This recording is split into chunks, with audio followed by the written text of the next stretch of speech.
धुळे कारागृहात युवती मृत्यू प्रकरणी नातेवाईकांच्या युवतीच्या मृत्यूची सखोल चौकशीसाठी जिल्हाधिकाऱ्यांना निवेदन।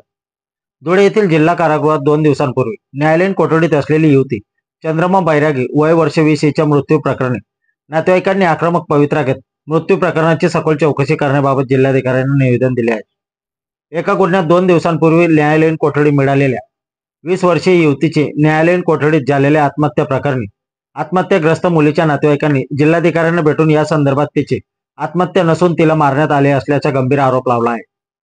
त्याचबरोबर तिच्यावर अत्याचार देखील करण्यात आले असल्याचा गंभीर आरोप यावेळी नातेवाईकांनी लावला। या मृत्यू प्रकरणातील संबंधितांची सखोल चौकशी करून दोषींवर कठोरात कठोर कारवाई करण्याची मागणी नातेवाईकांनी केली आहे। या मृत्यू प्रकरणातील सर्व व्हिडिओ फोटो व्हायरल करण्यात यावेत अशी मागणी देखील नातेवाईकांनी केली आहे। मृत युवतीच्या अंगावर संशयास्पद वर्ण देखील आढळून आले असल्याचे नातेवाईकांचे म्हणणे आहे। या संदर्भात सखोल चौकशी करण्याचे आदेश देण्यात यावेत व दोषींवर कठोरात कठोर कारवाई करण्यात यावी अशी मागणी जिल्हाधिकाऱ्यांकडे करण्यात आली आहे। आपल्या परिवर्तन 24 न्यूज साठी योगेश खैरनार आहे।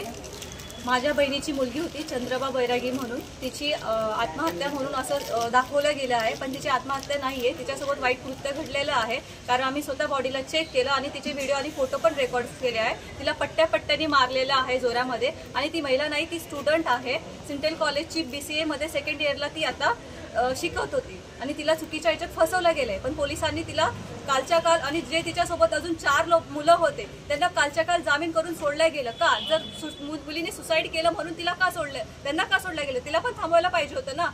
जोपर्यंत कारवाई होत नाही, 11 वाजता मुलगी सुसाईड करते, घरी 1 वाजता माहिती पडते सुसाईड दाखवल्या जाते। त्याच्यामध्ये सुसाईड तिने केलेलं नाहीये, कारण आम्ही स्वतः बॉडी चेक केली आहे। ते फोटो आणि व्हिडिओ लवकरात लवकर मागवण्यात यावे आणि ते व्हायरल करण्यात यावे, जेणेकरून आम्हाला पब्लिकचा सपोर्ट भेटेल। याच्यामध्ये त्यांनी पण तिच्यावर अत्याचार केलाय।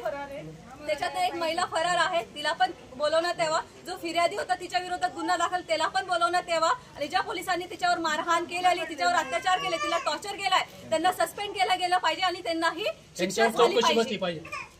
संदर्भात आम्ही धुळे जिल्हाधिकारी इथे निवेदन केलेले आहे। आमचे सगळं फॅमिली इथं आलेली आहे न्याय मागण्यासाठी। सकाळपासून आम्ही तिच्या मागे फिरत आहे।